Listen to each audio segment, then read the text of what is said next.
Vous écoutez RTL. Christelle Robière, Vincent Parisot, les invités de RTL Midi. Maître Jeanne Collard, bonjour. Bonjour. Je rappelle que vous êtes avocate spécialisée dans la défense des victimes de la route. Et en ligne, le président de l'Automobile Club Association, Didier Bollecker. Bernard Cazeneuve va donc annoncer une série de mesures cet après-midi pour lutter contre l'insécurité routière, puisque pour la première fois depuis 12 ans, on a la mortalité routière qui devrait repartir à la hausse. D'ailleurs, Jeanne Collard, vous, en tant que spécialisée dans la défense des victimes de la route, est-ce que vous l'avez constaté et comment vous l'expliquez, cette hausse de la mortalité ? Alors, il y a déjà quelque chose qu'il faut absolument dire, c'est que c'est consternant d'attendre que les chiffres soient remontés pour agir. Tous les gens qui bossent autour de la sécurité routière savaient que ça allait repartir à partir du moment où, depuis 6 ans, parce que je mets les deux présidents de la République dans le même sac, Sarko et Hollande n'ont absolument rien fait en termes de volonté politique, d'engagement gouvernemental sur le sujet. C'était sûr, c'était inévitable. Mais c'était foutu. Il n'y avait pas eu la politique de Jacques Chirac n'avait pas perduré suffisamment de temps pour que les effets soient rentrés dans la tête des Français. Alors les mesures, on les connaît déjà à peu près en partie. On remarque qu'on n'agit pas sur les mêmes leviers que d'habitude. Les radars, il n'y en aura pas plus, même s'ils sont aujourd'hui plus efficaces avec les fameux radars double face qui fonctionnent des deux côtés. A priori, pas de mesures non plus concernant la vitesse. Est-ce qu'on est en train de changer de politique ? Mais on n'est pas en train de changer de politique. Enfin, le gouvernement découvre qu'il y a la sécurité routière, et je pense qu'il découvre comment ça s'écrit, il découvre qu'il y a un problème, il prend un grand sac dans lequel il y a 10 000 mesures, et il en sort 4 ou 5 qui sont globalement totalement inefficaces. Vous voulez dire que c'est pas cohérent ? Même bien sûr que c'est pas cohérent. Le taux 0 ou 0,1 pour les gamins. 0,2. Ou 0,2. Je veux dire que depuis, il y a eu une baisse. Mais la tranche 18-21 ans, 23 ans, elle n'a jamais baissé. Alors, on sait maintenant qu'on s'en occupe. Bon, premièrement. Deuxièmement, les accidents sous l'empire d'un état alcoolique, c'est jamais 0,5, 0,6, C'est 1 gramme 2, bon. Voilà. Donc ça ne servira strictement à rien, si ce n'est à avoir un rejet de plus face aux mesures sécurité routière. Et ça sert à quoi de diminuer le taux d'alcoolémie quand on sait qu'il n'y a pas de contrôle à la sortie des boîtes de nuit? Si vous voulez, laissons les taux tels qu'ils sont, mettons de l'argent pour faire des contrôles dans les sorties de boîtes de nuit. Voilà. Donc vous dites, contentons-nous des règles et des lois qu'on a aujourd'hui et faisons-les appliquer, si je comprends bien. Mais bien sûr, et on aurait pu le faire avant. Didier Bollecker, est-ce que d'abord vous partagez le constat de maître Jeanne Collard ? Sur un point, certainement, c'est-à-dire que... On a laissé filer pendant quelques années ? Non, pas du tout. L'échec de la politique de sécurité routière ne réside pas dans le fait qu'on a laissé filer, mais elle réside dans le fait qu'elle est axée essentiellement sur la répression et pas sur la prévention. C'est en fait ça le vrai problème. On voit bien les limites de la répression. Certes, il en faut, c'est tout à fait normal.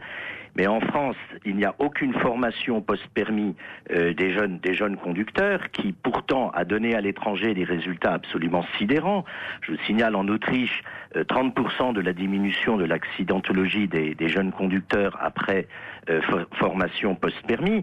Et c'est ça que le gouvernement ne veut pas comprendre. Alors je suis d'accord avec ma consoeur maître Collard lorsqu'elle dit que l'arsenal répressif est largement suffisant, et pour l'alcool c'est tout à fait vrai. Les gens se tuent à 1,2 grammes d'alcool par litre de sang, mais les Français sont contrôlés une fois tous les 7 ans. Mais alors justement, est-ce que c'est pas de la bonne prévention que d'obliger visiblement sous peine de sanctions très dures les établissements de nuit, bars, restaurants et boîtes de nuit, les obliger à mettre des éthyliotests à la disposition des clients? Là, on est dans la prévention. Non, mais ça, c'est une très très bonne chose. Mais après, c'est une excellente chose. Ce qu'il faudrait instaurer, si vous voulez, c'est un délit et que le responsable de la boîte de nuit ou du bar soit passible d'une sanction s'il laisse partir un jeune sous l'empire d'un état alcoolique. Mais l'augmentation des morts, il faut pas oublier qu'aujourd'hui, c'est les plus faibles qui payent le tribut.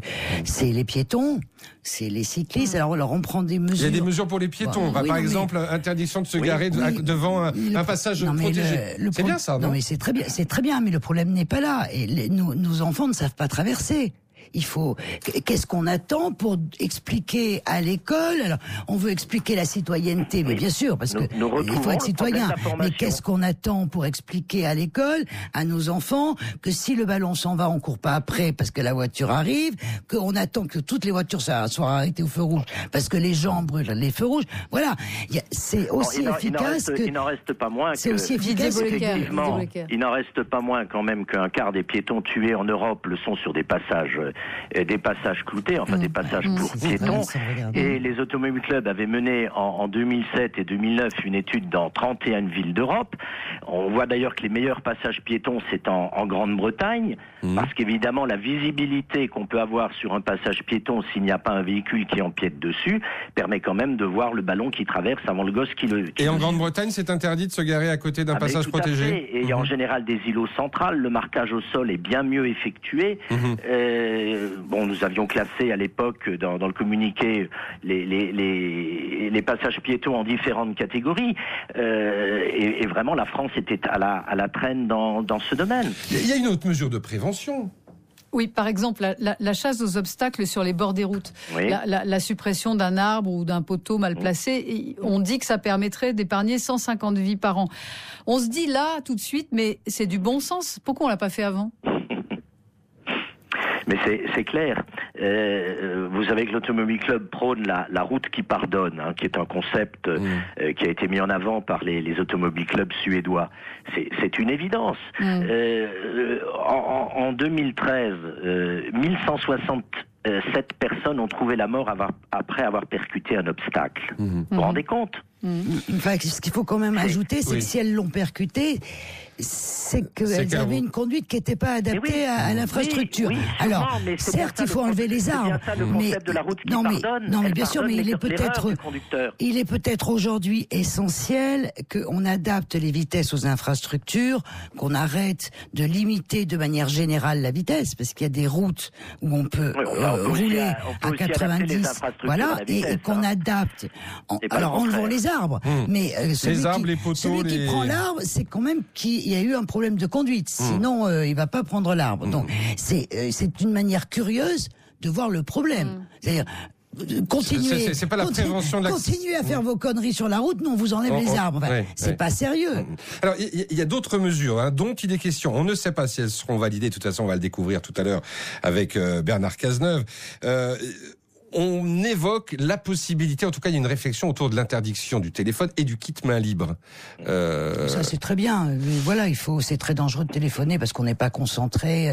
Mais si vous voulez, ça va pas changer la phase de l'accidentologie française. Vous voulez dire que ça va pas changer la pratique des Français, c'est-à-dire qu'ils vont continuer? Non, je pense que certains respecteront la réglementation. Le problème est beaucoup plus large que celui du téléphone. En fait, ce qui est dangereux, c'est de tenir le téléphone en main.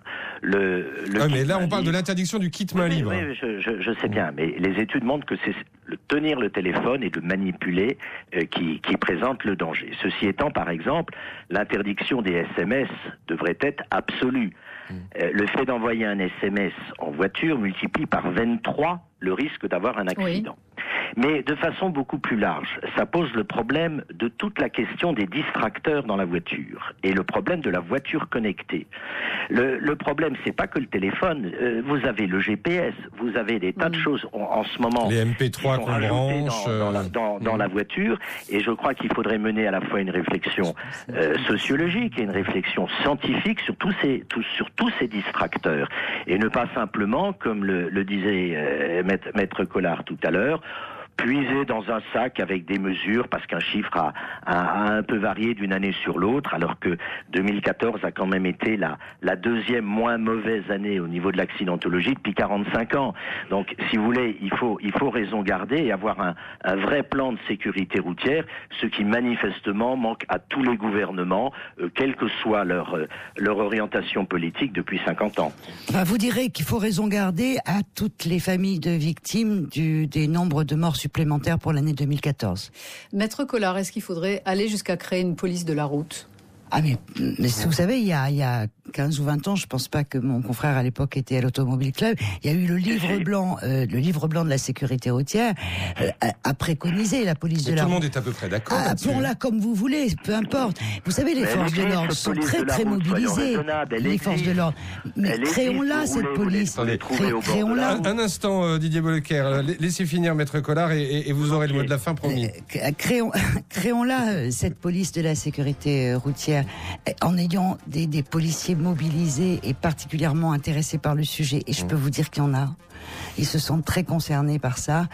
Et on sait aujourd'hui, même si c'est assez désagréable de le dire, on sait que la peur du contrôle est efficace. La peur du gendarme, voilà. Ça continue. Didier Bollecker. Oui, d'abord je voudrais répondre à Maître Collard en disant que je m'occupe de sécurité routière depuis plus longtemps qu'elle, et hélas, je dirais par rapport à mon âge, mais cette police de la route, en fait, elle existe de facto. Ce qu'il faut en France, c'est mener une véritable réflexion, parce qu'à côté de la répression, qui est un facteur absolument nécessaire, c'est une évidence, il faut mener des actions de formation. La sécurité routière, elle doit marcher sur 2 jambes. Merci. Eh ben, on était en cœur. Merci, Maître Jeanne Collard. Et puis merci à vous, Didier Bollecker.